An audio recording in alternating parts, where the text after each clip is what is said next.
I want to welcome everyone to the April 6th board meeting for North Topsail Beach. I'm going to call the meeting to order. I'm going to ask everybody in attendance to please set their cell phones to silent or vibrate. The board will offer 2 public forums for folks to speak. Comments should be limited to no more than 3 minutes, and they should also relate to any issue upon which the Board of Aldermen has control over. Following the board's adopted rules of procedures, comments and responses, if any, shall be reserved for the open forum comment period on the agenda. I'm going to move on to the invocation. It's just Mayor Pro Tem.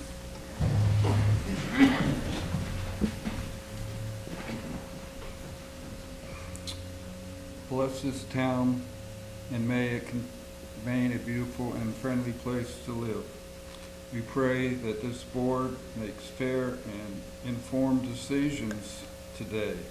We also pray that our police officers, firefighters, and members of our armed services here and around the world remain safe as they risk so much for our security. We also pray that our town be spared the ravages of hurricanes and other natural disasters, and everyone associated with the town remains safe and secure. We also pray for those in Ukraine who have suffered so much for so little. Please give us a moment of silence to remember those who are fighting and those who have given their lives in that country.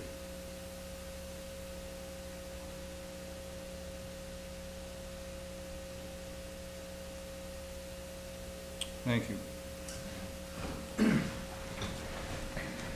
I pledge allegiance to the flag of the United States of America, and to the republic for which it stands, one nation, under God, indivisible, with liberty and justice for all.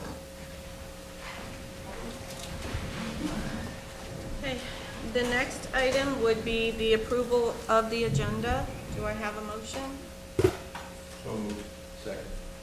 Any discussion? Yes, before, I would like to take the approval of the minutes out of the consent agenda and move them to just after the approval of the agenda, prior to the manager's report. Do I have a second for that change? All in favor? Anyone opposed? Okay. Okay, well then, Mayor Pro Tem, you are up with the approval of the minutes item. Okay, I would just like to suggest that in the minutes, it lists the members present, and then as you read through the minutes, it says the vote was unanimous, and it's 4-0 in all those votes being unanimous. And you see there's 5 members sitting on the board today, but there wasn't March 2nd. To avoid confusion, I think in the future, for these minutes in the future, we should just have listed members not present. So I would amend the minutes to say absent Alderman Hart. Okay, does anyone have any objection to them? Okay. A motion to approve the minutes as amended. Motion to approve the minutes as amended by Mr. I'll second. Okay. Aye. Okay, manager's report. Thank you. First item that I have is the closing was scheduled in March for the special obligation bonds. So all of the closing logistics have been completed for the special obligation bonds at this point. So that matter has been completed and closed.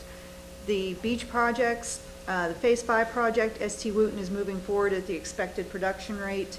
To date, they've placed 55,000 cubic yards as of the end of day on Friday of sand, and expect to place 100,000 cubic yards by the end of the month. Operations, of course, will be paused at the end of this month and resume back in November after turtle season. The second item, the Oyster Beach crossover, repairs have been completed in March. It's back open for public use at this time. Continued dune restoration, the technical correction to remove the 50% match requirement for the 1.5 million state funding has been executed and signed off by the governor. As soon as we receive the fully executed contract from Kevin Hart, we will be able to proceed with the paused areas in the dune restoration project. Looking for a motion to proceed with the project that was slated from St. Regis to north of the pier area, so that's included later on in the agenda for an item of approval. The County Dune Project followed up with Attorney Eads and also Fran, our engineer, to get the County Dune Project started.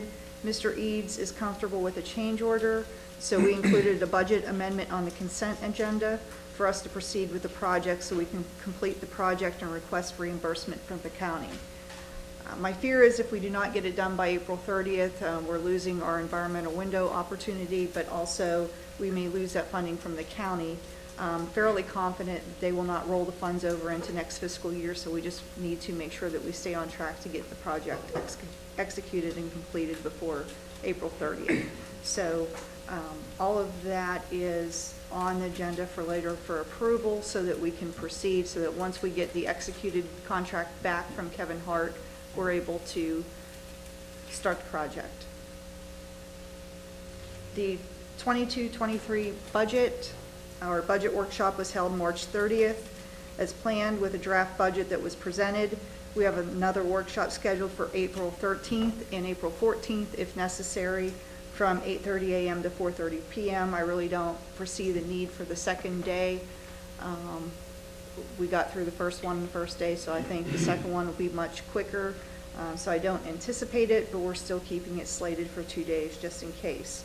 I would just like to take this opportunity and thank the department heads for their diligence and support in submitting all of their budget requests, and to Caitlin for all of her work and effort that goes into the budget process. A lot of work goes into it, so thank you all. I appreciate that. We continue to work on the 5-year projection for a 5-year projection budget that will be presented at the next workshop on the 13th, so that the board will be able to see a forecast of what the next 5 years look like.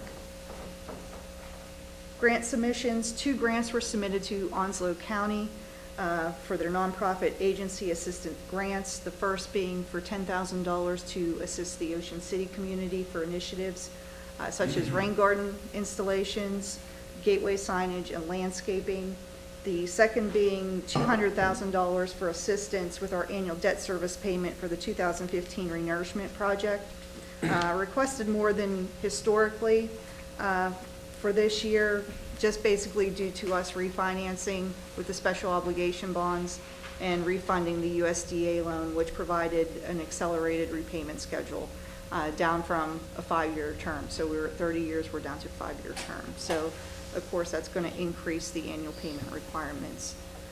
I also did a presentation to the county on March 24th on both applications. I submitted a letter of intent for the 2022 Environment Enhancement Grant Program for $250,000, and that's in regards to trying to help alleviate stormwater runoff issues in the Ocean City community. There will be more information presented to the board at a later date.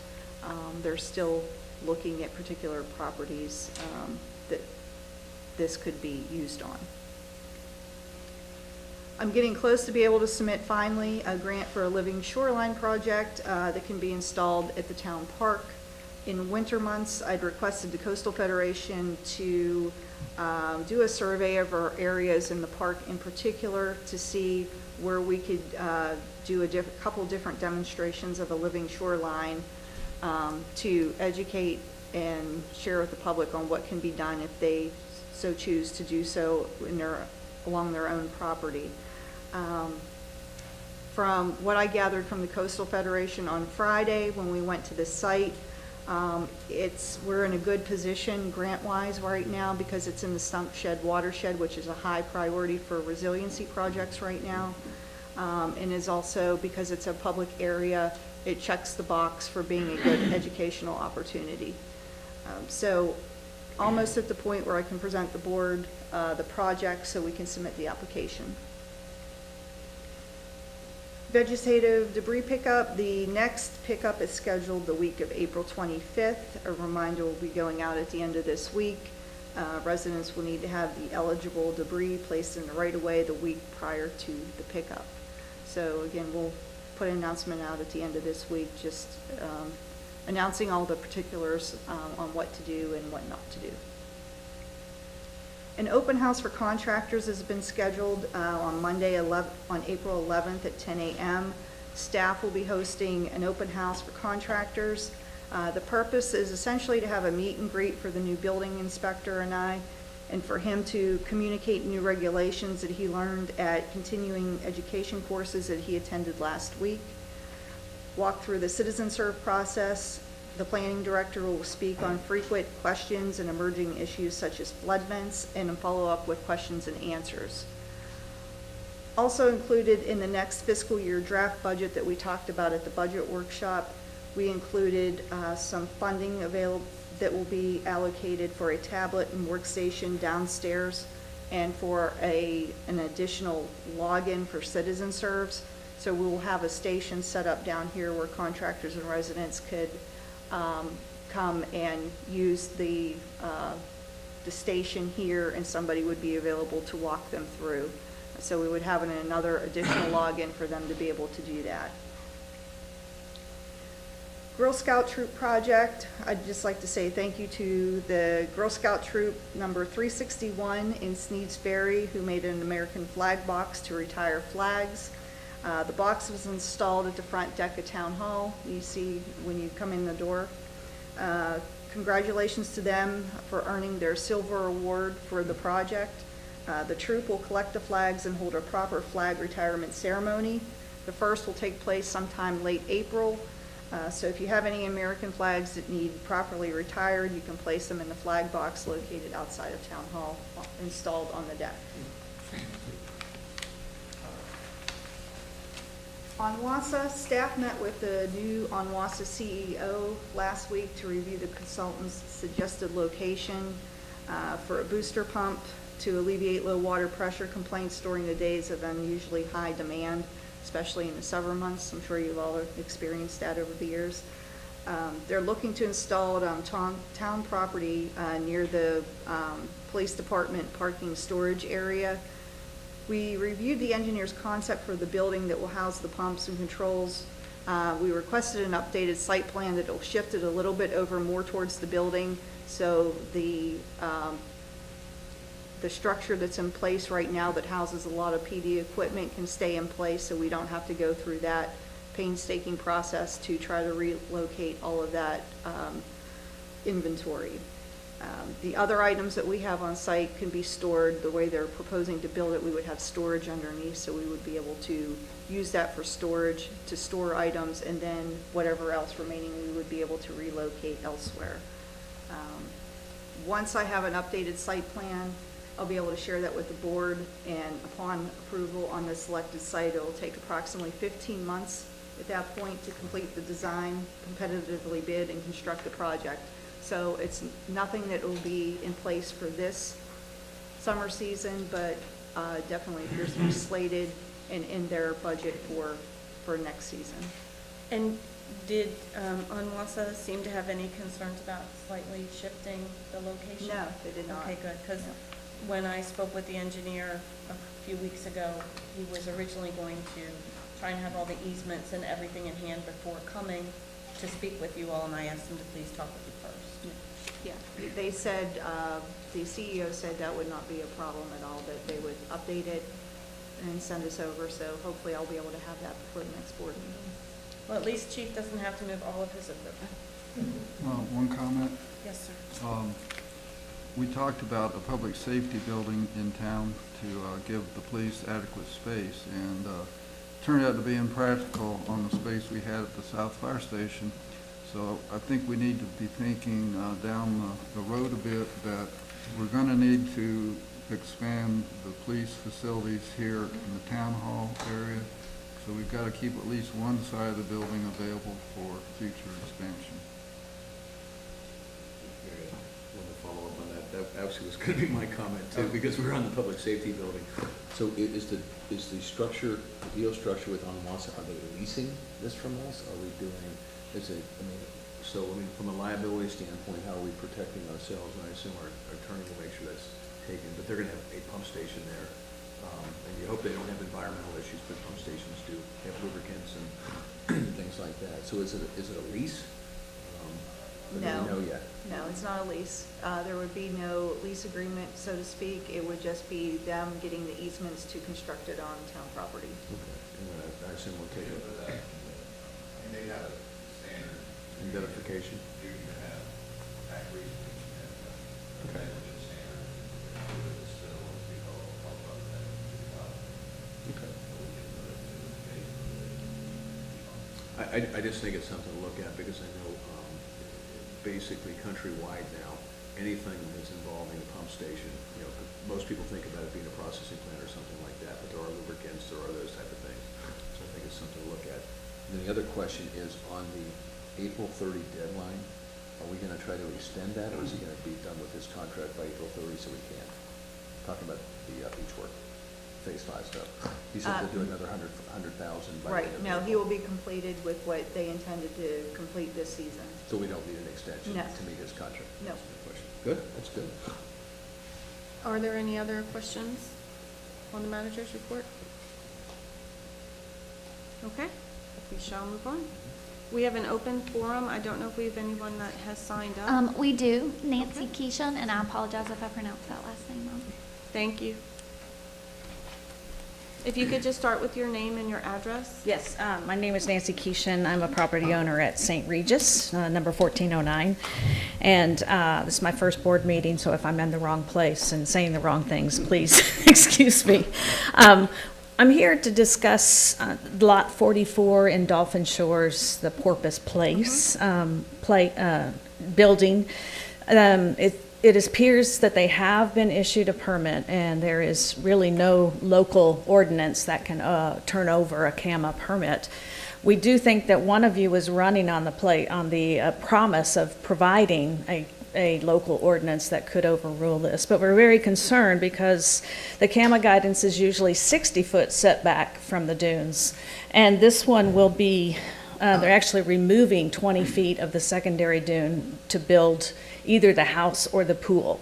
The house next door, the pool has taken out it, and as we all know, the north part of the beach is very fragile, and any kind of overwash will be coming straight down into our area. So we're very concerned about that.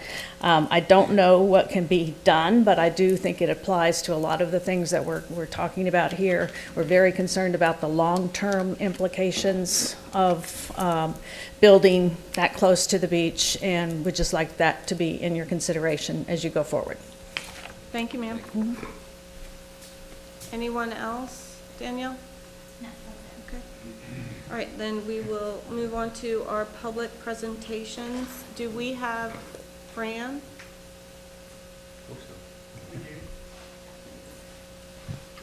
Yes, hello. Hey, Fran. I'm going to turn it over to you for our coastal engineer update. Okay. I'm going to share my screen.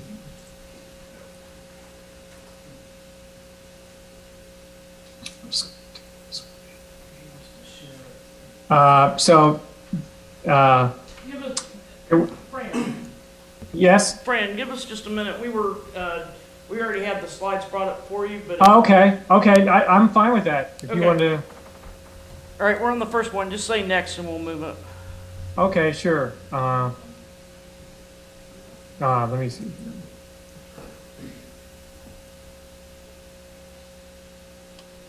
So my name is Fran Way. I'm the coastal engineer for North Topsail Beach. We're working on several projects along the shoreline. Slide 2, Deb, please.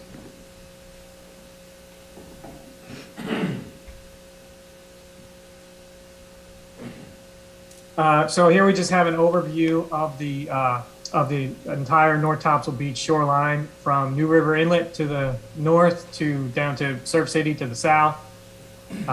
Phases 1 through 5 right now, we're working on the Phase 5 truck haul is ongoing, and that is related to Hurricane Florence and Hurricane Dorian mitigation, engineered beach, FEMA related. The paused area is up in Phase 2, just north of the pier, and that is the area that we're working on getting, finishing, by the end of this window, which is April 30. And as Alderman Grant mentioned, there are possible extensions into May, and we can get into that, but and we were allowed to go to May 21 last year. And then that's kind of an extenuating circumstance, and that was an area that we deemed as critical to complete prior to the hurricane season. The extensions into May, as Alice mentioned, we're kind of on schedule for the Phase 5 shoreline project, and I don't anticipate, and then with May, with the truck haul, that increased traffic and everything, and their productivity and their delivery to the beach is a little slower, and we're on schedule for that, so I don't anticipate any extensions into May. For the Onslow County Beach Access 4 and for the paused area, there is, there is a good chance that we could get an extension into May, if needed, based on kind of what happened last year. In Phase 1, the Topsail Reef Villas, we're working on that project, and I have individual slides for most of these projects. So we can just go to the next slide, please, Deb. This is the paused area just north of the pier. You see the pier at the south, or at the bottom of the image. There are just 3 little sections of beach, but it is about a mile of beach, and we're working on finishing that out, as Alice mentioned. And this is the dune project. We're just putting a little bit of dune on the beach. Next slide, please, Deb. This is the Topsail Reef Villas project. Unfortunately, this one is so close to the inlet, and that's shorebird habitat, and April is a big shorebird inlet month. They were allowing us to go to, mid-April to put material in this area, and you can see up on the slide, there's inlet hazard area, and that's, getting closer to the New River Inlet. This project is we're just, and then the Army Corps of Engineers, we need a permit from them as well, because this will be in the mean high water area. So it's not just a CAMA permit that we need, it's a Corps permit, and the Corps is they haven't been able to issue this yet. So this project will happen in the coming up. Is scheduled to occur in November, coming up. The next slide, please, Deb. Here we have the Phase 5 truck haul. It's ongoing. They're entering at Gray Street and working north. They're going well, as Alice mentioned. They're on schedule with what we wanted them to put, at least 100,000 cubic yards of material before the window ends. And they've been on schedule for that, to put, over 100,000 cubic yards, to get about 1/3 of the way there on their, a little over 1/3 of the way there for this portion of the project. So it's going well. The sand looks really good. It's a nice color. It's a nice coarseness. And then we have one more slide, next slide, I think. And so, this will, happen. This is going to pretty much the project will happen, from the, start to end at the end of this month, and then it'll be pretty much consistently from November to April, from the next window. It is, the one good thing about this is the truck haul. You see the upland trucks are offloading the material, and then the material gets loaded onto the off-road, all-wheel drive dump trucks. The way they're placing the material, there is usually a way for beach walkers to walk right along the beach edge and stay out of the way. And so that, they really haven't had to close off sections of beach where beach walkers have had to walk around. And the project seems to be working well that way, and we anticipate that to continue. but obviously, there's obviously safety, and safety's priority, and we'll just continue to watch that. And if anyone's down there, just please be aware, heavy machinery going around, and obviously the backup alarms on all the heavy machinery equipment. But just be careful if you're down in that area. But it looks really good, and we're happy with the progress so far. Next slide, please. This is the Onslow County Beach Access 4 area. We've been working with the CAMA reps to get this permitted and to allow that beach. We're going to have to leave a gap in this dune. Unfortunately, we're going to be able to build it up a little bit, but we need to leave a gap so people can get to the beach, use this beach access to get to the beach.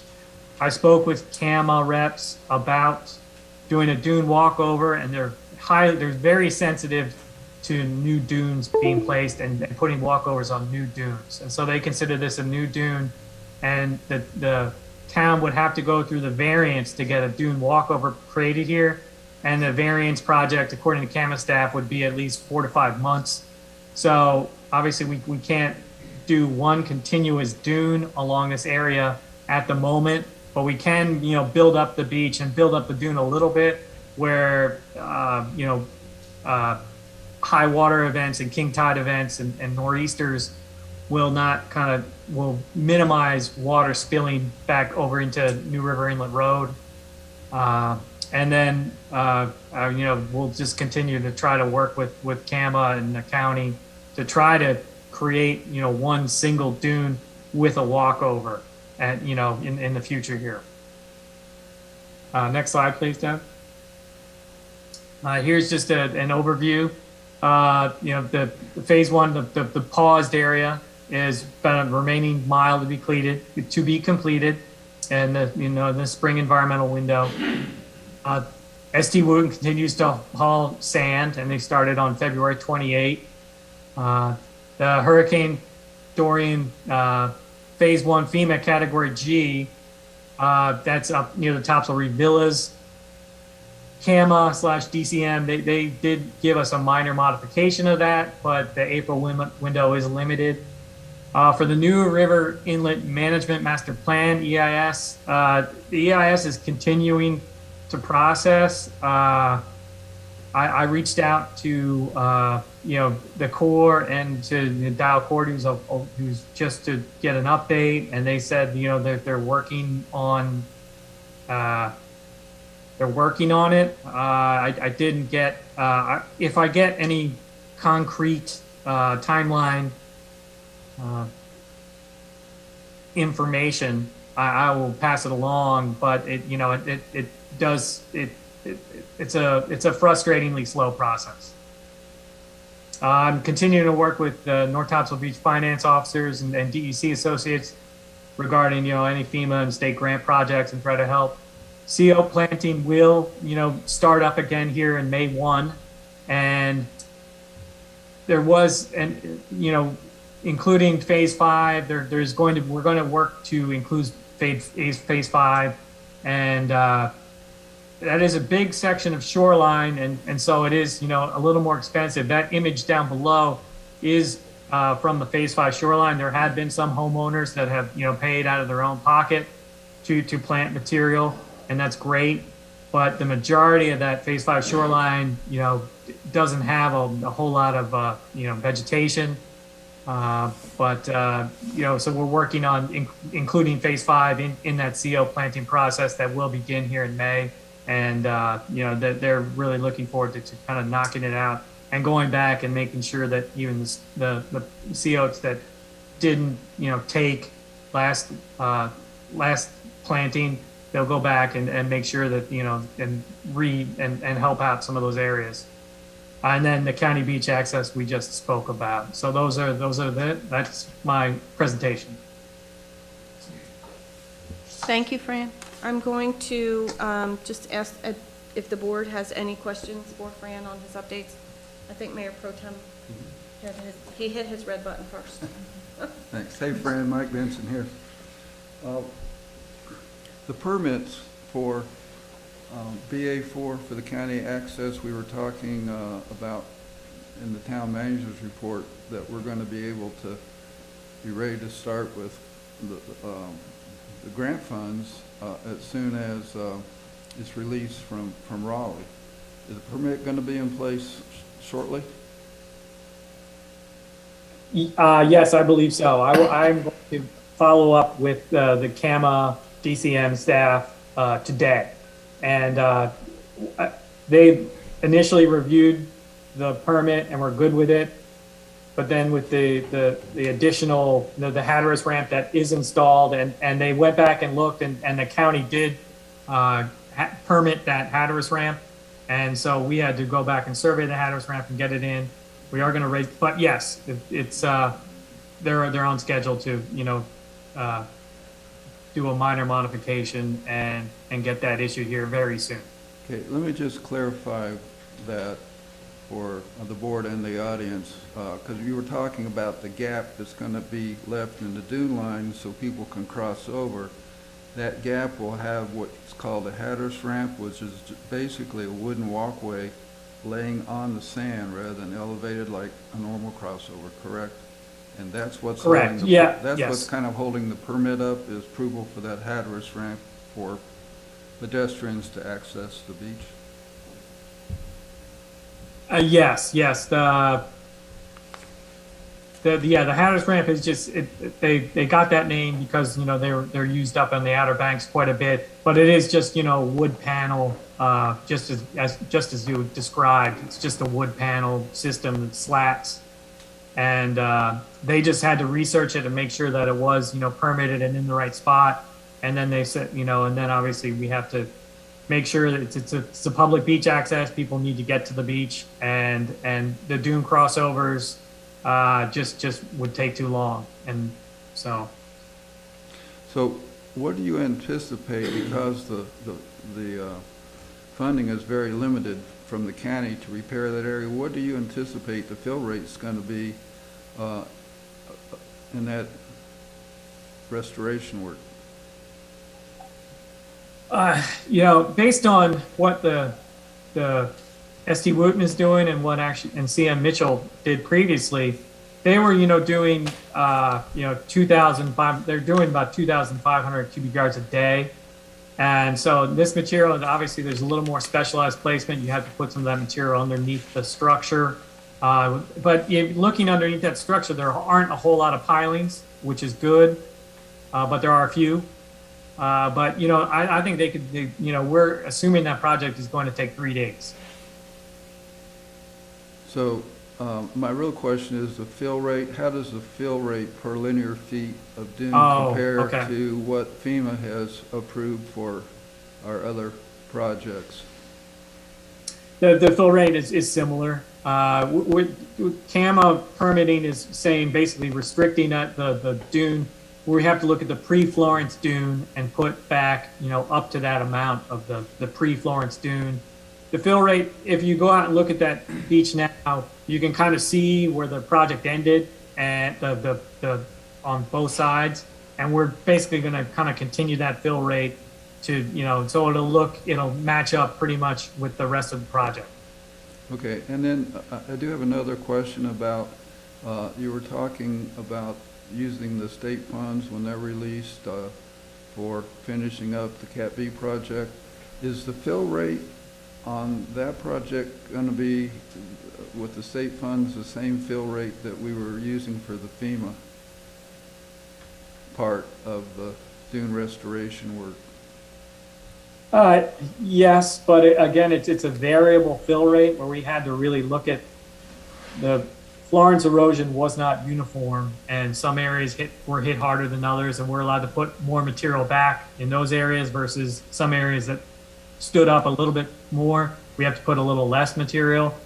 The dune of the paused area is not in horrible shape. It did get eroded, during Florence. It did get hit, but it's the volumes and the rates are on the lower side, but within kind of the normal variance of the fill rates that we have been doing.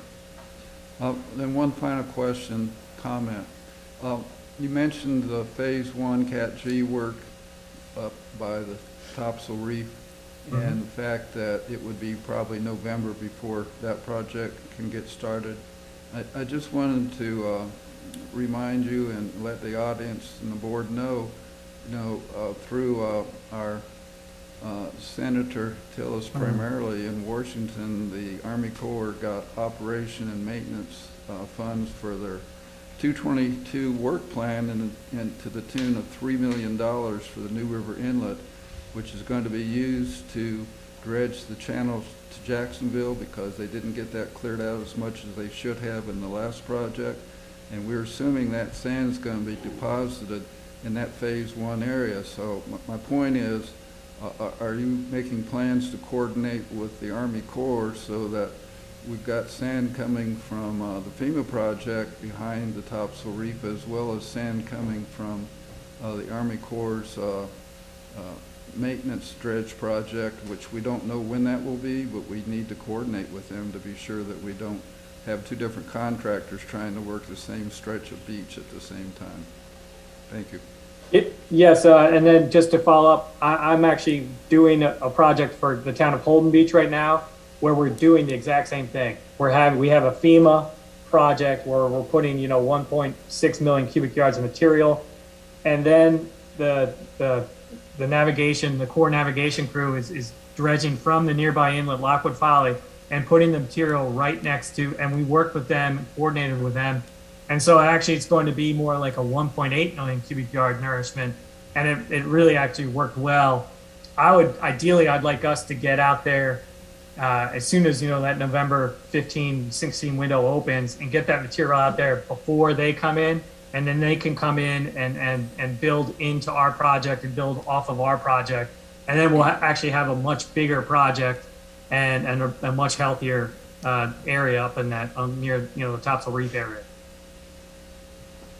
Thank you. Alderman Gray? Just a couple of brief, I think you answered one of my questions. On the county thing, the long-term plan is to actually fill in the gap and do it. The only reason we're doing it this way, as I understand it, is because of getting it done now and not losing the funds. Is that correct? Correct. Okay.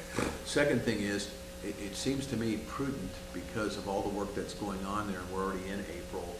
I know in the past you've asked for an extension. Does it make sense to ask for an extension anyway, whether we use it or not? Because if we get up against the end of the month and there's a piece left in the north or wherever, we don't want to lose, to Mike's point, the funding from the county, but it might be prudent. And then finally, just a really quick thing. I'm glad that I didn't interfere with the project down in 5, because on Saturdays I generally pull in there and look and see what's been done. This Saturday I pulled in there and they were still working, so it'd be kind of nice to let people know if they're going to work on Saturdays. Because I pulled in and then I had 2 big dump trucks pull in behind me. So it was kind of a surprise to me that we were working on Saturdays. I'm glad that they're getting it done, but I think it's a heads up to the people that live down there Yes. that the stuff's going on Saturdays. So. Yeah, I agree. And from now on, there was inclement weather during the week, and it slowed their production down. And they wanted to use that Saturday to catch up. But yes, I completely agree. And we are going to, give you a heads up, everyone a heads up if they plan to work on Saturday from now on. Thank you, Fran. Any other questions for Fran? Thank you very much, Fran. I appreciate it. Okay, the next item is the consent agenda. Do we have a motion to approve the consent agenda? So moved. Is there any discussion about any items on the consent agenda? Okay. All in favor? Aye. Anyone opposed? No? Okay. Okay, the next item would be continuing business, and this is ST Wooten contract fuel escalation addendum, and this is also Mr. Way.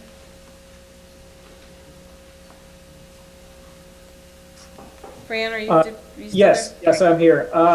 So basically, the fuel costs have been increasing at a pretty much a rate that's really hardly ever been seen before. And for the trucking company to be able to we looked at basically the price of the fuel, December 2, when the bids were due. And during the whole process, we knew the fuel was, the fuel was going to be variable. And we said, yes, we will, evaluate that, when the time comes. We basically worked with SD Wooten, to kind of follow the DOT procedures and protocols based on weekly fuel costs, actually, not even monthly, but weekly. And the way the DOT does it, and we kind of mirrored the protocols and things for the DOT project. And recall, I'm not sure if you do, but there was actually, back for the Dune Hall project by CM Mitchell, we also reviewed a fuel adjustment increase back in November, because obviously fuel was more expensive in November than the previous spring. And so we basically followed that same process. So, back in November, we adjusted the fuel, the costs, the unit price based on fuel cost increase for CM Mitchell. And this time around, we're following the similar procedure for ST Wooten. However, this will be, they want to do it on a weekly basis, and just as the DOT does, and we are okay with that.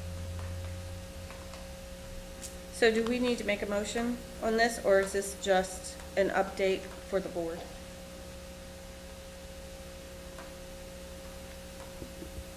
One quick question, is there a collar on that? Do you know what I mean by a collar? Yes, I do.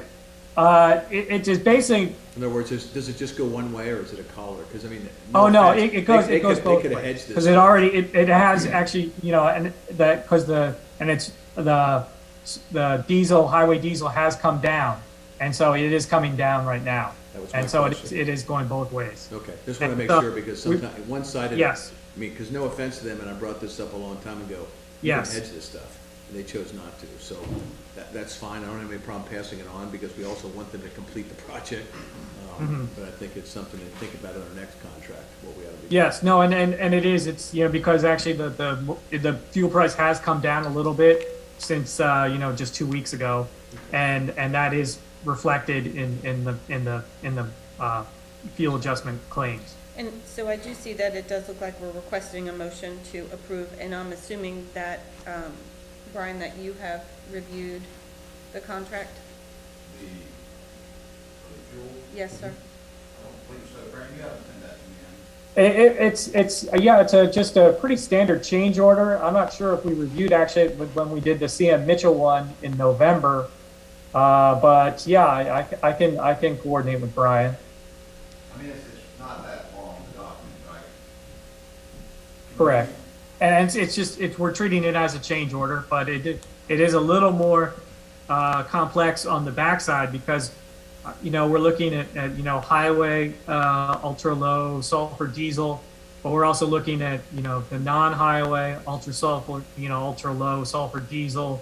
And, it's not taxed the same, but actually the change, the relative rate is about the same. So it gets very convoluted, and it's kind of based on DOT stuff, which is even more convoluted. But the general process, from a contract point of view is pretty standard. So yeah. So, Mr. Mayor, Arian? I would suggest we make a motion to approve it, subject to sign off by council and the manager. Does that make sense? And that was going to be my question. Have you seen it, Ms. Darren? I was going to ask, is the fuel increase, was that included in the pay application that you had turned in yesterday? Is that cost reflected in that? Yes. Okay, so we would need to. Yeah, if you'll just, approve that. Fran, can you hear me? Yes. If you'll email Ms. Darren and I that change order, I'll make it a priority. Okay. So it sounds to me like the motion that's in front of the board right now is to approve it pending the approval from the town attorney and the town manager. And give the town manager the ability to sign off on it. So we have a motion. Do we have a second? Second. All in favor? Aye. Any discussion or any opposed? Okay.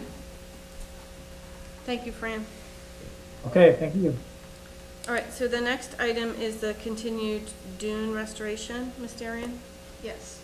So I mentioned in my report earlier about the continued dune restoration project with the technical correction that was completed to remove the 50% match. So this is just, I'm looking for a motion to proceed with the project that was slated from the St. Regis to north of the pier area so that we can resume those areas that were paused back in the November timeframe.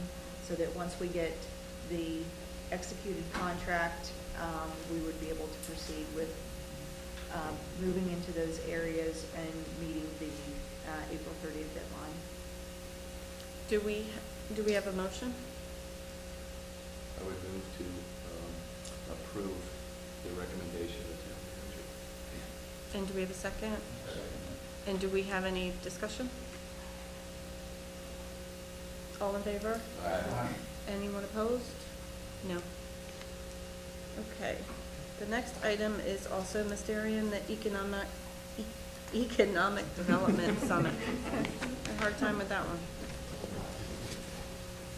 The Chamber had requested a $2,500 request to support an economic development summit that has not yet been approved by the surrounding towns. We discussed it at the last board meeting. It didn't go anywhere at that point. I'm just following up to see if there's an intent for the board to pursue it or not. If there is a motion to proceed, but just for information purposes, none of the other towns have approved with proceeding with giving the request at this point. Holly Ridge did indicate that they would consider it in their budget discussions. Do we need to make a decision prior to our budget workshops? No, it's not a budgeted item, but I'm just letting you know where we stand with it, and it was included on the agenda in case there was a desire from the board to approve. Okay, thank you. Do you have a question, Mayor Pro Tem? I was just gonna ask, I know at previous byways conferences, several of the Dare County towns have been sponsors. I can't really remember about Topsail Island in the past if we have been sponsors, but maybe we could consider at the budget meeting the different levels of support and I think take it you're on from- byways. Are you on byways in your mind? yeah. Yeah, we're on, this is the Chamber of You're moving Commerce. ahead. Economic Development Summit. Yeah, that's the Chamber of Commerce. Oh. They had originally asked us for an additional $2,500. I would propose that as a board, we have brought it up for discussion during our budget meetings, and I'd like to leave it there. I don't think we need to decide today if they're not pushing. Okay. Now, Mike. Withdrawn. All right, Ms. Darian, the Okay, byways. now moving on to the Byway Spring Conference. May 5th and May 6th, the Byways Conference is taking place at the Islander Hotel at Emerald Owl. Gold sponsorship in the amount of $1,500 is what's been approved by the board in the past, and that covers registration for 3 in that cost. So are we looking for a motion? Is there a motion to? Can I just ask one quick question? Is gold level the highest level? No. Okay. My question is, depending on how many people go to this, which is the better cost-effective way for us to do it? If we get 3 free with this, but 6 people are going and it's another $500, then we're probably better off doing it. Do you know what the break? I'd like to give you the authority to take a look at the economics behind that and either go with this minimum level, and then if you think the other one is better. And that's fine. If you want to make the motion to that point, we can confirm who all is in fact going, and then make that determination at that Okay, point. does that make sense to everybody? That way it's, if there's That's 6 of fine. us going, then, okay. Yeah, that's fine. So I would make that motion. So the motion, I believe, is that would like the board to give Ms. Darian the ability to make the call based on the appropriate level for our attendance. Yes, perfect. Okay? Do you have a second? All in favor? Aye. Any objection?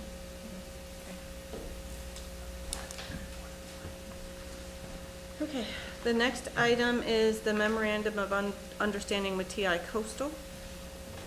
Attorney Eads? Yes, ma'am. You should have that in front of you. Yep. I spoke with Chris Gibson.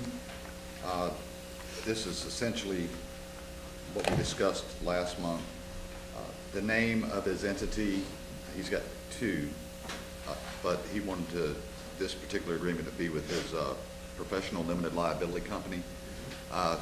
Researched that on the Secretary of State's website. That's where these addresses came from. I spoke with Chris about the retainer amount. He's agreed to the amount, flat fee of $2,000 a month. To the extent that will need to be calibrated down the road, we'll cross that bridge when we get there. I don't know how much you're going to need them or not need them. Like, this might be not enough or too much, but if you'll note, the duration gives either party a 45-day out for any reason or no reason. And I think this is probably the most malleable, workable, ongoing arrangement that's fair for both sides. Somebody have any questions? Just one comment. I need to recuse myself from this because there's a chance that my stepson may be working for them. So while I support it, I can't vote on it, so we'll recuse myself from the vote. The one question I had, Attorney Eads. Yes, sir. This doesn't preclude his firm from bidding on any town projects in the future, would it? Well, I can't answer that in a vacuum. It just depends. I mean, if he's, it would depend on the level of any prior RFQ work he's had to do with respect to a particular project. But he is good with this? Yes. agreement? Okay. And we can't we can't contract out of that anyway, nor will we want to. But they had, as a professional engineer, he has a code of ethics as well. So both, if there's a legal conflict, I'll bring it to the board's attention at that time. If there's an ethical conflict, presumably Mr. Gibson, who I believe he will, he wouldn't even respond to the RFQ if he felt like he had an ethical conflict. So do we have a motion from the board? I'll move that we accept the memorandum of understanding. Any discussion? All in favor? You didn't even, I said it on every other Well, one. I actually, had a chance. Actually, that's a good point.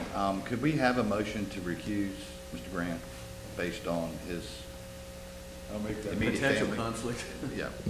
That recuse. The rest of the board members in favor? Yes. All right. So his abstention is, he's recused, not abstained, Madam Clerk. Otherwise, it'd be 5-0.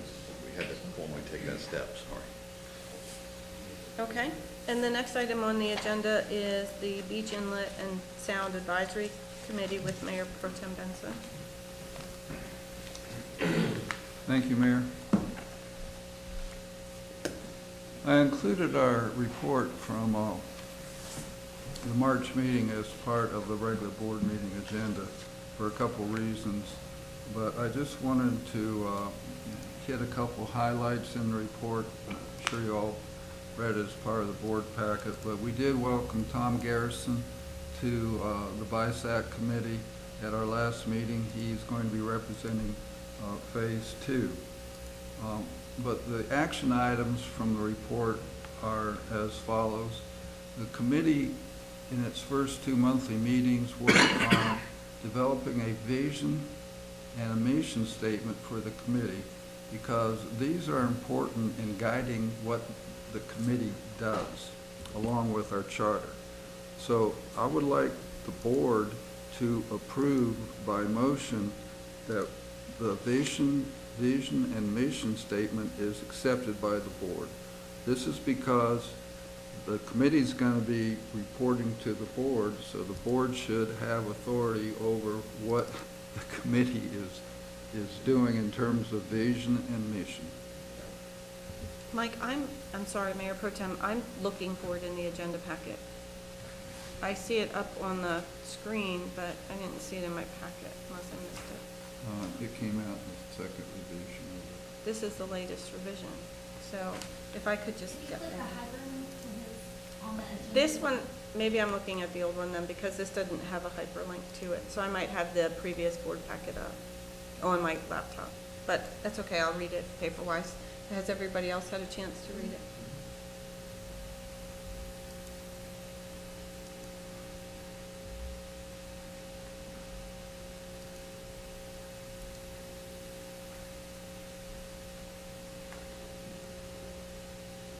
Okay. Do we have a motion to approve the vision and mission? Do you have a second? I'll second it. Is there any discussion? I guess I have one discussion item, and I don't know if you thought through it, but I heard somebody mention it earlier today as it gets into the next item. I think Alderman Grant with yours. So right now, when we have questions about ordinances and rules, for lack of a better word, in North Topsail Beach, we typically ask the planning board to take a look at it and bring a recommendation back to the Board of Aldermen. You had mentioned also having the BISAC committee review and make a recommendation. And I would like to make sure that those organizations are somehow able to coordinate together, because I don't see that in the mission. And I don't think that's, the mission's pretty broad, but I would let Mike weigh in. What I'll be talking about in this next thing only is to make sure that the committee is aware of those things. That my initial thing is going to be that we need to put it to the planning board, okay? And to make sure that the BISAC committee is aware of what's going on there. So if we're doing things as a BISAC committee, that the two of them are working together. And I would assume, Mike is the chairman of the committee, that at some point we probably ask to have Bill to come in and talk to the group too, right? So I think the planning board is what's going to drive it. I just think because where the BISAC committee is, they need to know both of them need to be working together, to your point. I have no issue with that. What I would like to try and avoid is very different recommendations coming to the board, and then we're sitting here trying to Yeah, and I'll go figure it into out. more detail when Okay. we talk about Mike. Okay, all right, well then we had a motion and a second. All in favor? Anyone opposed? Okay. Okay, thank you, Mayor. The next item on our report is the discussion of Fund 30, and for the audience, that is the Shoreline Protection Fund. And we went through a fairly in-depth review of Fund 30. Alderman Grant led us through that process. And the recommendation to the board is that there is no need to increase the revenue stream from personal property taxes to Fund 30 in the coming budget year. A recommendation to the board. And what I want to point out is the whole idea of forming this Beach Inlet and Sound Advisory Committee was for that committee to take the time to develop into these details and come up with a general recommendation for the board's consideration, so the board doesn't have to spend all that time going through this kind of analysis. So, not to toot our hat, but this is one of the outcomes of having this committee in place, okay? The next item is under environmental... Mike, do you want me to comment real quick on the finance part of this? Just real quick, what we did is Mr. Carter had put together the analysis for the SOBs, the special obligations bonds, and that related back to how we're going to pay those off. And so we used that as the basis for creating our own little Excel model that shows what funds, like how much do we have with Caitlin's help and Alice, how much money do we have in the fund, what's going to be the takes out of that fund during that time, what are we able to build up, and it looked like based upon that the recommendation of the committee is that we're fine right now because we'll be building up money within the beach fund. Good point, good point. Okay, and the final thing was there is an effort underway by the Topsail Island Shoreline Protection Commission on the Topsail Island ecological management, and the idea is beach clean, and you have seen the sign out here on Town Hall talking about beach clean. Well, one other aspect of that is the groundswell to develop an ordinance from each of the 3 Topsail Island towns that would ban the use of unencapsulated styrofoam in floats that are used to hold up floating docks and other floating structures in the marsh, because when this material breaks down, it breaks down into very small particles, even microplastic sized particles that get ingested by the food chain of animals moving up to fish and birds, and is very harmful to their survival. So it's an ecological thing, protect the environment in the marsh system. So the committee is going to be working on a draft for the board of an ordinance that would ban the use of non-encapsulated styrofoam as a float material in future construction of floating docks and any other floating structure. So, any questions from the board? That's the report. Just real quick, just to make sure that everybody understood what Mike said. We're not talking about existing ones. We're talking, effectively they would be grandfathered under something like this. It's just new builds and things like that. A couple comments, Madam Mayor, if I may. Yes, sir. One, I'd like to research the legality of such a ban. And secondly, since if it is legal to enact such a ban, that would be considered a development regulation under 160D. So that would have to go before the planning board before it comes here. Thank you, and that kind of goes back to my same comment earlier, is just everything's going to have to be coordinated. So it's going to be 2-for-1 because their city's looking at the same thing. Half a charge there for that activity, Attorney. I didn't know that they were. Anything else, Mayor Pro Tem? That concludes the report. Okay. Then I'm going to move on to Ms. Darian for the new position request. Oh, no, wait, I missed Mr. Grant. Recommendation regarding construction of ocean-side swimming pools. Yeah. Danielle, can you stick up those pictures I sent you, please? The ones I forwarded you last week?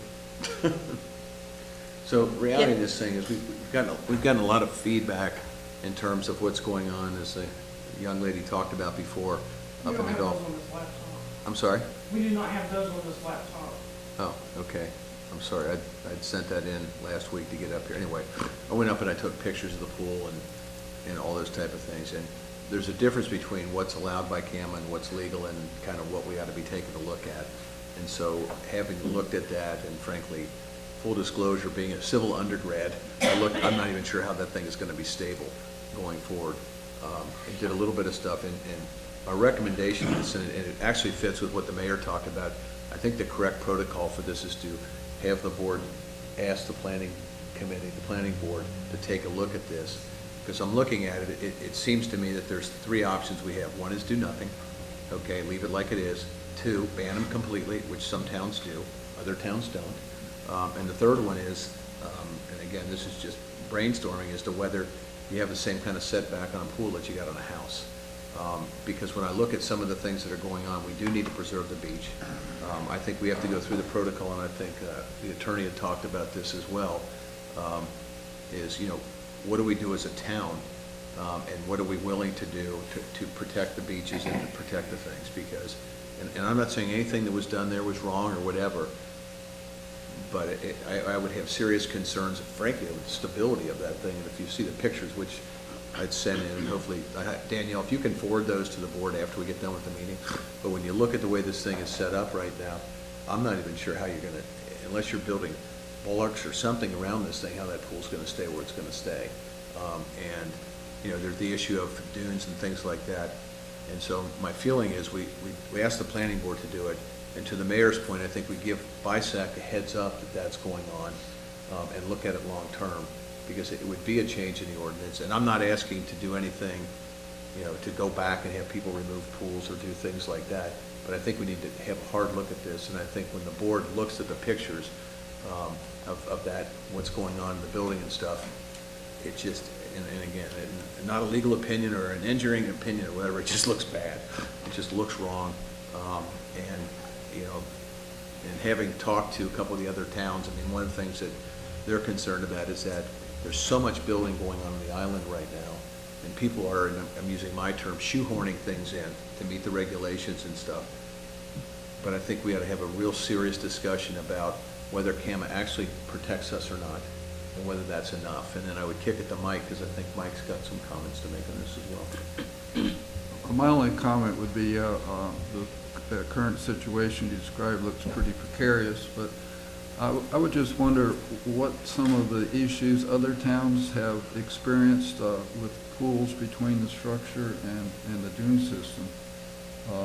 Erosion into the pool, what are some of the issues that they're seeing? And I would hope that the planning board would do some research along those lines to figure out what the issues are up and down the island. And then just one additional comment.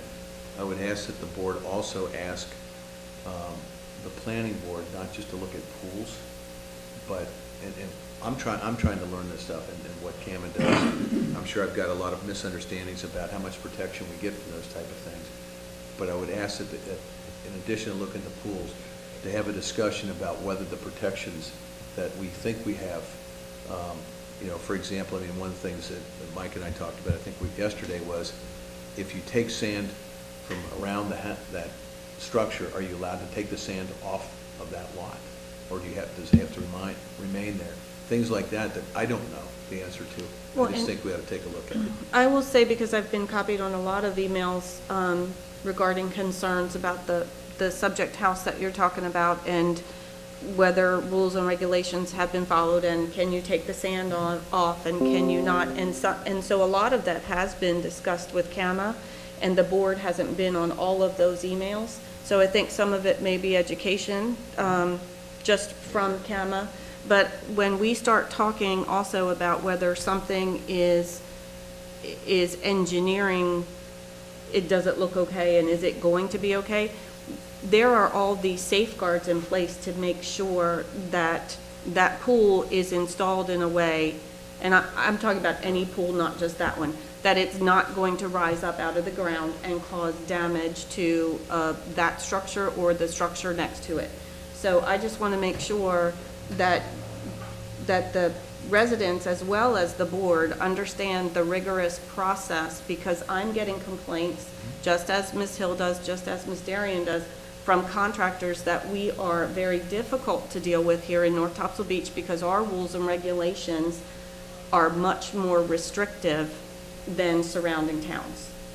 So there is a lot that's going into it, and I think a report back or maybe some education from Ms. Hill will help with that. And I think some of it may even come up when we have the open house for contractors. Okay.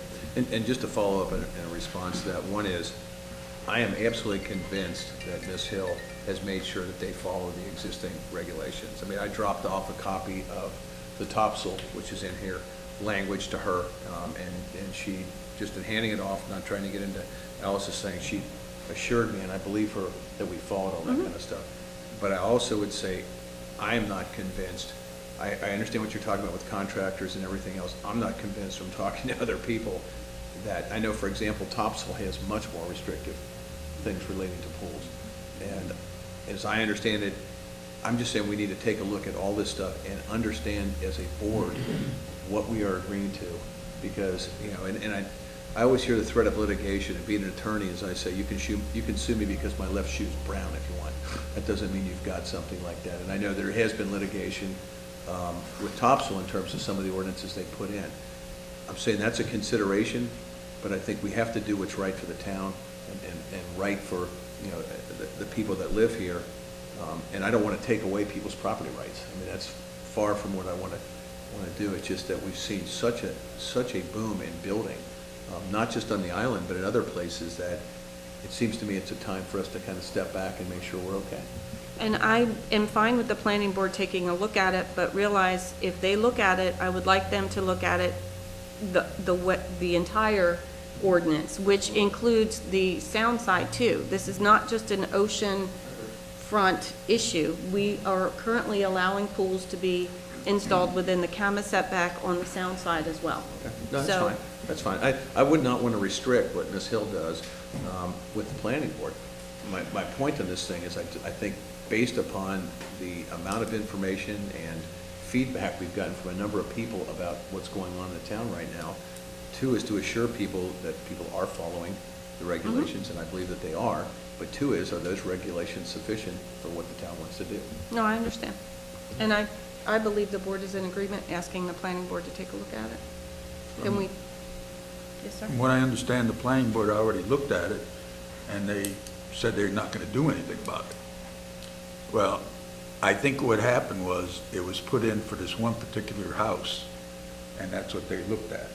I'm looking in the future. I mean, I realize we don't have a lot of what they call double dunes, but we still have dunes, and if they start digging into the dunes or taking the integrity of the dune away, this is where the ordinance comes in.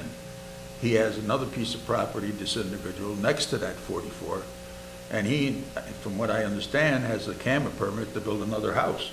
Well, the only way he's gonna build another house is he's gonna have to take half of that dune down. And that's busted, with two houses next to each other like that, that dune is compromised, totally. And this is where I wanna go into an ordinance that we restrict this a little bit harder. We're putting a lot of money into our beaches and our dunes. By allowing this, we're just taking our money and throwing it out the window. Yes, ma'am. Here, I'd just like to respond that the depth and breadth of the planning board's discussion with regards to pools in North Topsail Beach is captured in the minutes quite in some detail, because we understood that it was a concern. Certainly the chair considered that it was a concern. So it wasn't that they chose to do nothing. They did what they were directed to do. And please take the time to review especially those comments that the chair sent in her report to the Board of Aldermen in response. It was a very detailed report, Deb. Appreciate it. Okay, so we'll ask the planning board. Yeah, I don't think we need a motion, do we? No, we're just giving direction. staff direction. If there's a consensus to direct the planning board to look at this issue, that's fine, you don't need a motion, but I do think that if your expectation is a survey of surrounding beach towns and how they handle this issue, that should be given in the direction to the planning board. Anything you want them to come back with, you should give, in my opinion, clear direction.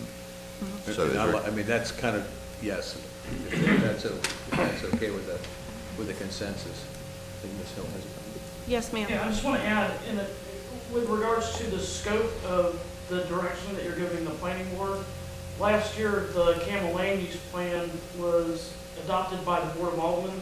And in that Camel Land Use Plan, if you look at it, and it is available online, that's when local governments have, and we also adopted it as our comprehensive plan as well. So that Camel Land Use Plan has identified in it the higher standards above and beyond the 15 NCAC camera regulations that the town has adopted. Thank you, Ms. Hill. And that's where I'm wondering if some is a baseline education for the board so that we're on the same education level and playing field as the planning board, so that when the recommendation does come back, then we all understand what it is. I'm in complete agreement with Mr. Grant. I've been down looking at the specific site, both from the ocean side and from the road side, and just because you can do something doesn't always mean you should do something. But I'm happy that to push this to the planning board to get their recommendations and to have them look into this. When we have something that could possibly put other properties in peril, that's something we really need to look at. Okay. Any other comments before we move on? Well, other than the survey of coastal, how other coastal towns are treating this issue, is there any other specific data you want the planning board to bring back to you? Well, I would like to know the number of incidents where pools came out of the ground because of high water tables, where the ocean dune was breached and the pool filled in, caused damage. Whatever kind of instant data you can collect would be helpful for this board, I believe. Is there a consensus for that? And I think it's easy to pull that data because we had some pools after Hurricane Florence that were not able to go in. The dune had breached. The pool didn't cause the breach, the hurricane caused the breach, but CAMA did not allow those pools to go back in. Okay, all right, so now I'm going to move on to Ms. Darian for the new position request. Thank you. Thank you. On the agenda, I have a request for the board to approve a new position for an IT director. We spoke about this during the budget workshop a little bit and walked through the needs, the reasoning, but just briefly, I did look at the numbers when we were going through the budget process of what we've been paying historically an outside contractor for to provide those services, and looked at, you know, what was going to be needed going forward into next year as well, because there would be an increase on top of that. I met with an IT professional, gathered job description, salary range information. The added position would, of course, remove the burden from current staff, from having to run the board meetings or any other committee meetings of the board, to be able to not have to operate the audiovisual equipment, to be able to troubleshoot things, to be able to be here for anything that would be meeting related for the board. We just made a commitment, a financial commitment to design a new website. It will be important that we have someone on staff that will be able to have the time to allocate toward it, to protect our investment, to keep it up to date. That all takes time, and that would is a very big time commitment to put on the current staff load. So by doing that, we would drastically reduce, you know, the time until for current staff to be able to take on those duties that we've been trying to do. Also, public safety. There's an issue with, I see the need down the road for any time that there would be an evacuation that we would have to establish an EOC, for instance, to have a dedicated staff person that would be able to know the equipment, be able to tear everything down, set it up, allow us to continue to communicate and operate is invaluable in my opinion. And then of course be able to come back, set everything back up at Town Hall. That is a large burden to expect current staff to do that's really not their background. Also, we've been talking in the past about a drone program. This would be instrumental in being able to spearhead that project as far as being able to use drones for public safety, but also for beach assessments that we talked about. As you've seen over the last few months, especially, not even if it's a major event such as a Florence or any other hurricane, but the nor'easters that we've experienced, the king tides, we'd be able to go out and do an assessment of the beach and get a good, clear picture of where we're at and what our needs are, that we would be able to follow up with the engineer to determine how we proceed forward. So there's many instances and examples I could go through that we, would benefit from, the town would benefit from this position. Also with security, we have some security cameras up now, but I could foresee the need for them to be added to more town properties down the road, like the town park, town hall facility. Again, that would all require a person to be able to implement and monitor. So we have I'd like to request a motion to approve the creation of the new position of an IT director. So moved. Second. Second. Discussion? Yep. Yes. One quick comment that I would make, and that is, I 100% support this, because with all the cyber stuff, coming back from the county meeting last week when they were talking about all the stuff that's going on in the IT area and the public safety stuff, I think, frankly, this is a no-brainer for us to put this position in. Yeah, I support it 100% as well, but I have two questions. One, first, in the job description, you indicated that this person will be putting web content on the website. Yes. I don't think the way the wording is in the description that is emphasized enough.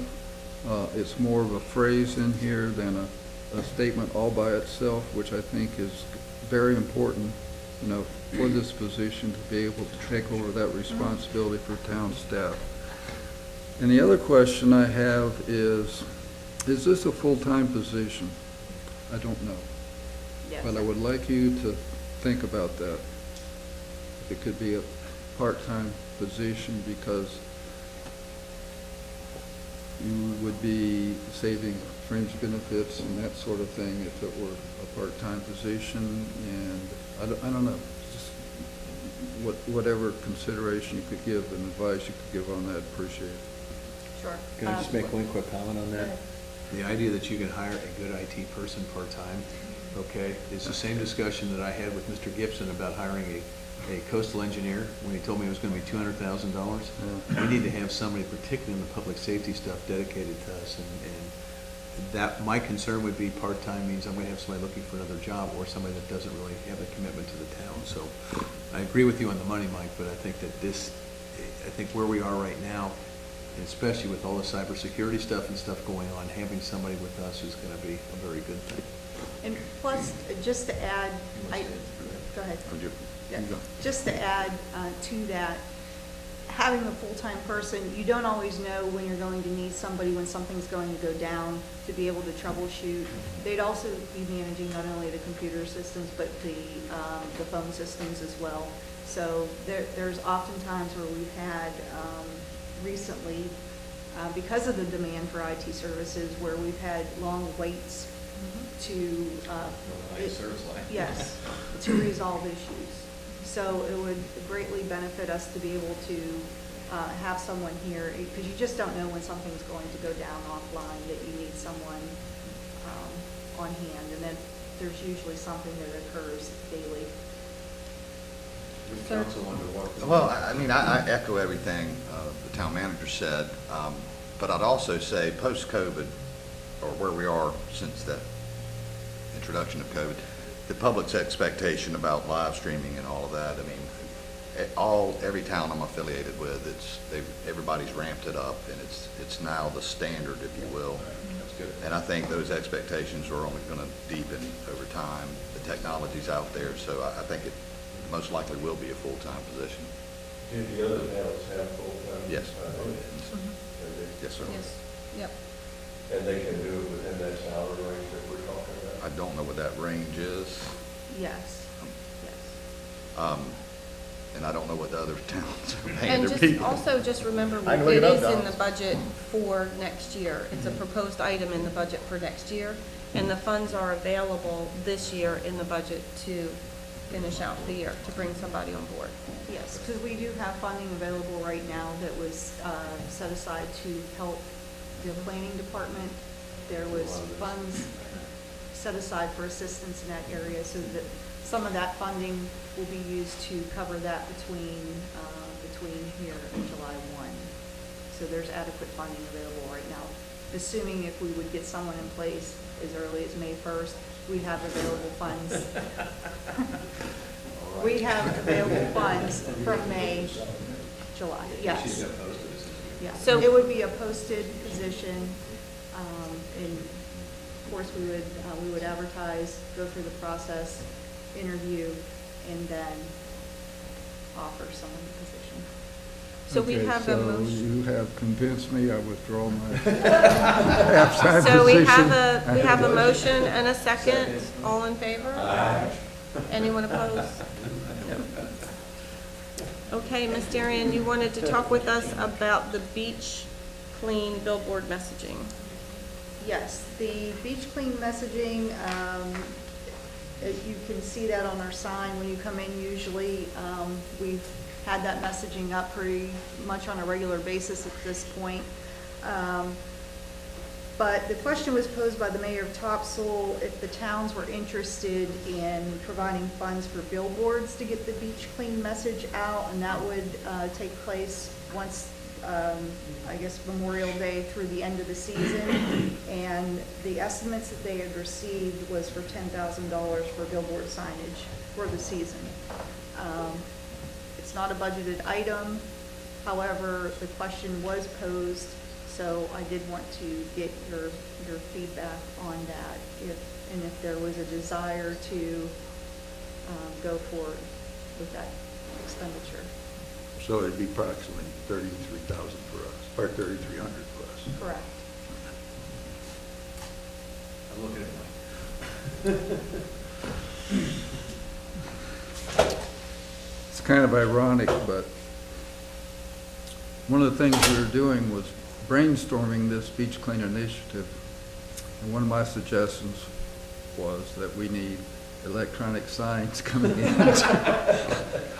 Surf City for Surf City and Topsail Beach along the 17 corridor and the 210-50 corridor.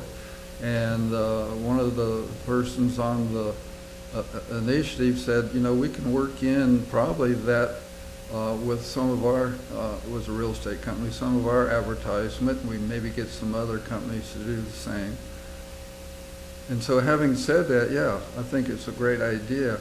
On the other hand, we're the only town that already has an electronic sign promoting the beach clean. So for me, it's a conundrum. What do you do? You know, I want to support the rest of the island, and yet we've already made a $20-some thousand investment in the electronic sign at Town Hall. So that's the dilemma I'm thinking about.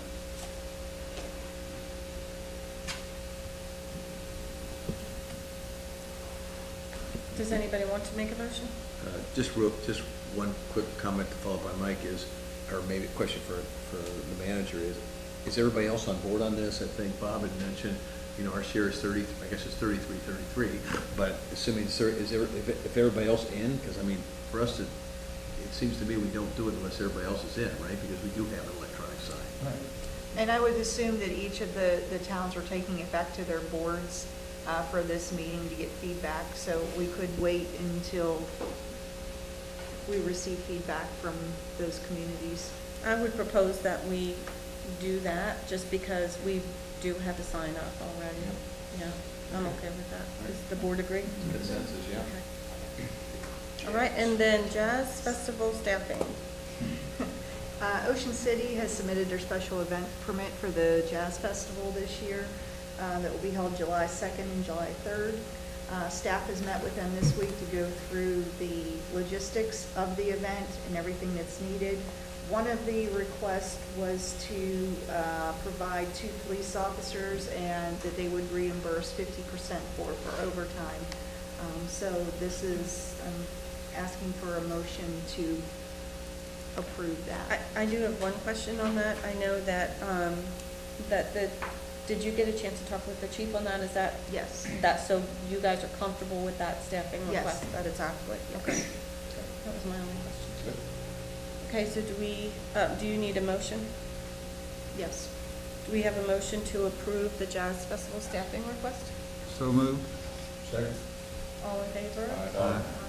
Any opposed? And then we have our second open forum. So do we have anybody else? No one has signed up. Would anybody in the audience like to speak? Yes, sir. Jeff Meyer, 2224 River, Inlet Road, Unit 138. Really just 3 questions, so I could take it back to our community.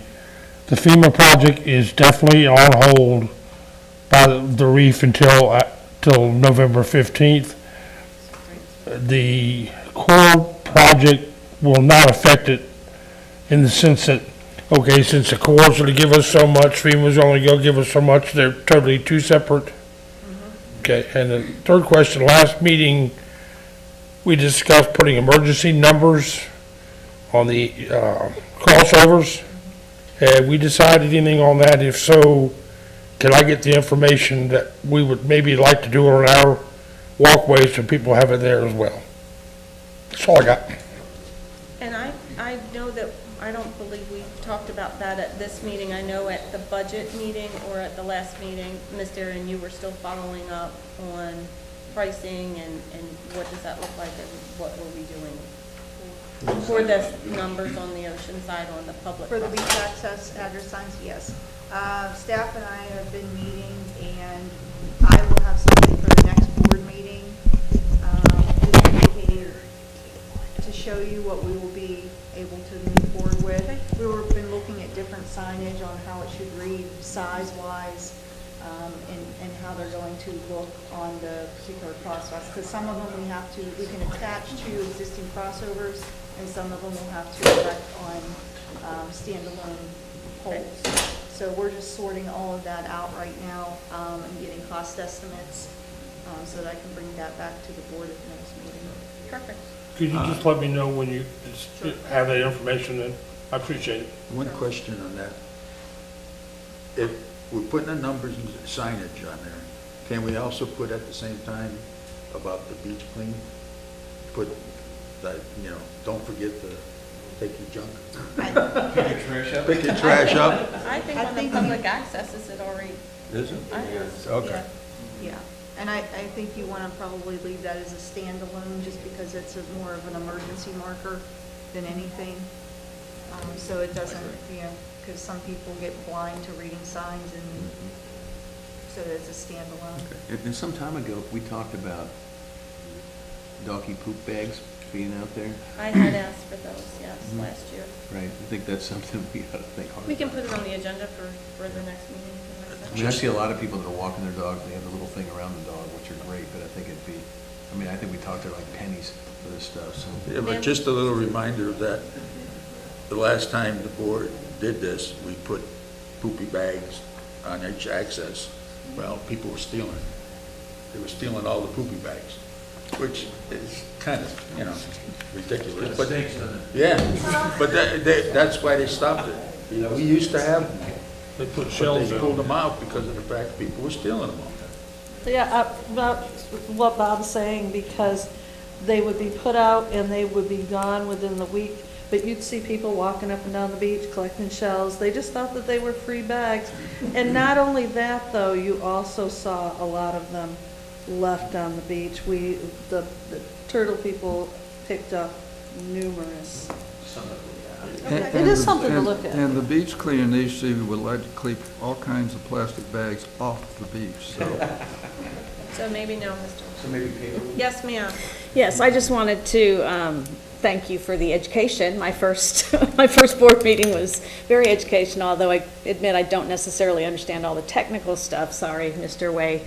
But I do want to, it's clear you have a complex job. It's clear you have lots and lots of stakeholders that you have to balance, and I appreciate that. And I just want to reiterate that I think we need agency over our own property. So our group would support the studies that you're planning to do. We know that other towns do have local ordinances that help overcome some of the CAMA stuff. And we would just support that, and I thank you for listening and having that discussion. Thank you. Anyone else like to speak? Okay, then we are going to go on to the attorney's report.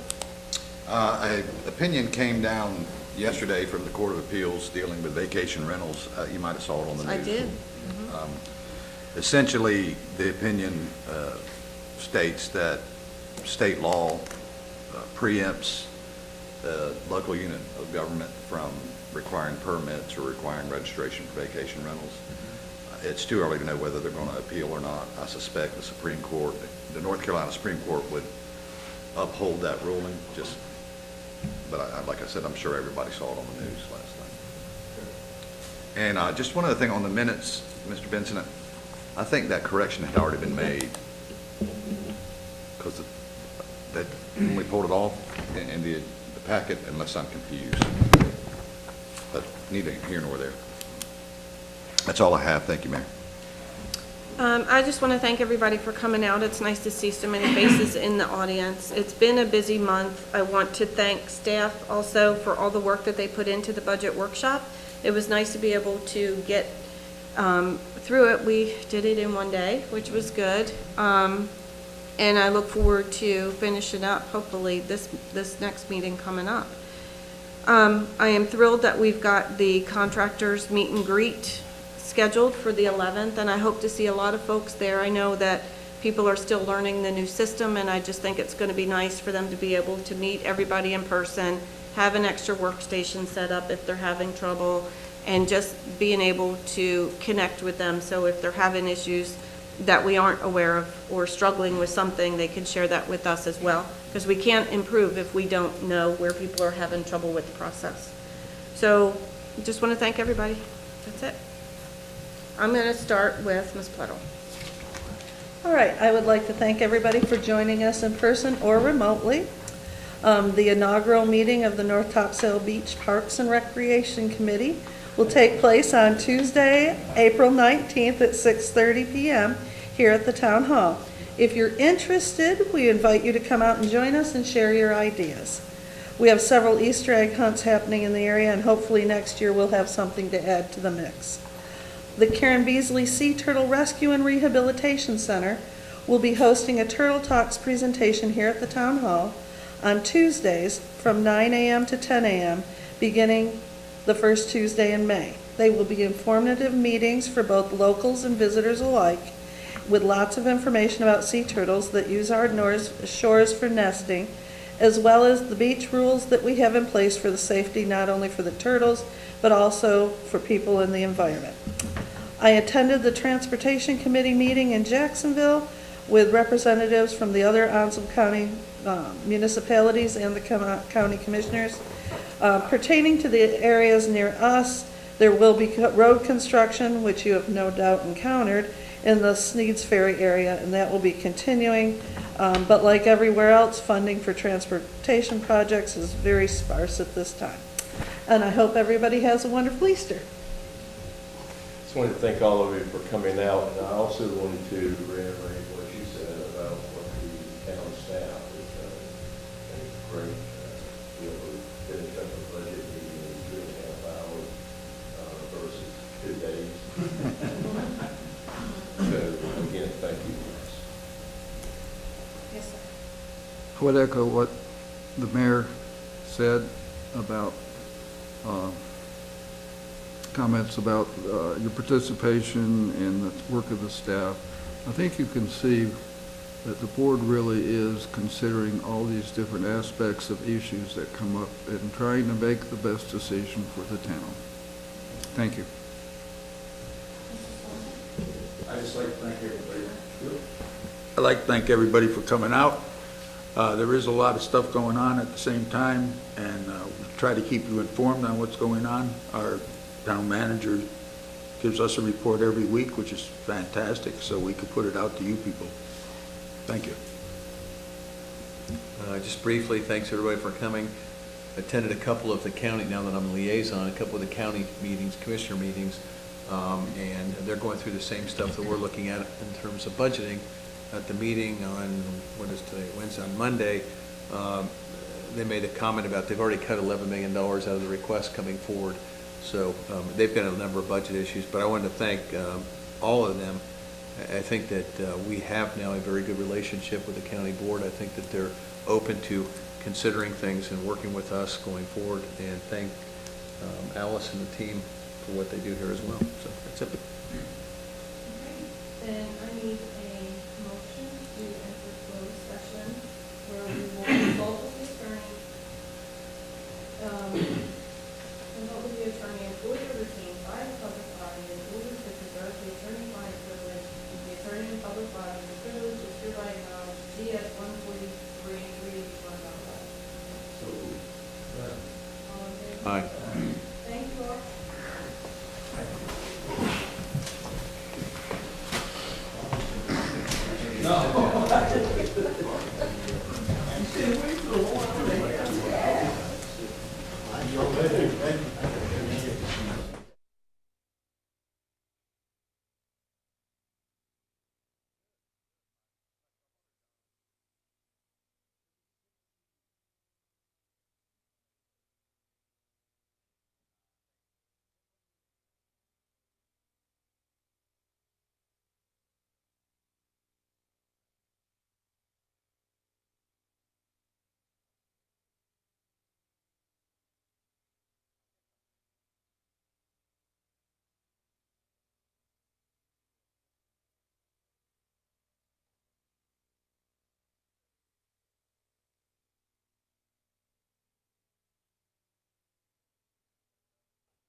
Because you weren't a 70-year-old lady out there doing it by yourself.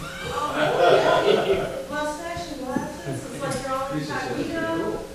Yeah, I felt so bad when I rode by and she was out there by herself with a hoe trying to dig all that sand.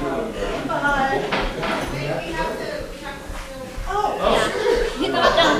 We're running out. All right, hey guys, we're back from closed session. I'd like to report that no action was taken in closed session, and I need a motion to adjourn. I'll make that motion to adjourn. Second, all in favor? Aye. Thank you. Now you made it. Did your good deed for a year.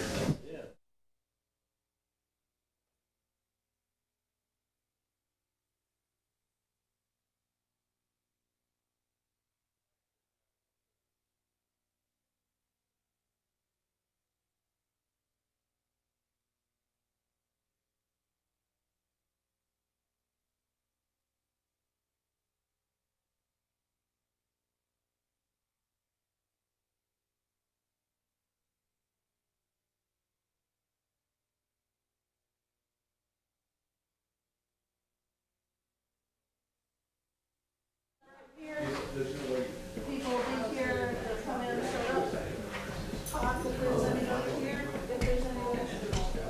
And then put it away and be out of here. I said nobody should be in here by 10 o'clock. That's how they do that.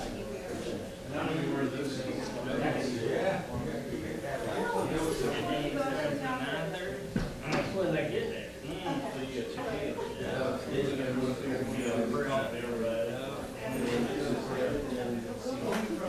All right, I'll see you later.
Oh, yeah, that she might do something.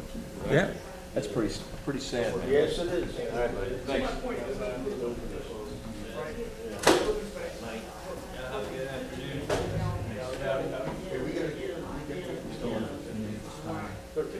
But as long as all goes well tomorrow. Okay.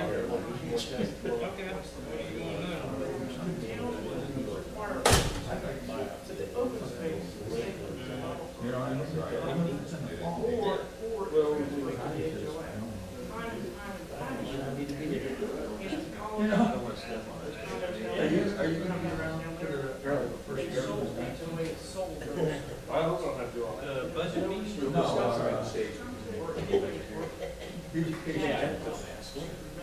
What, 19th? There's usually a thing about it, that's why I'm probably leaving. It's 19, 6:30.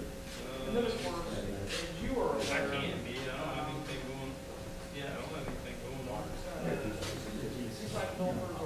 Yeah. The ones that, okay, yeah, just let me know that, my name is wherever. Mike. That guy.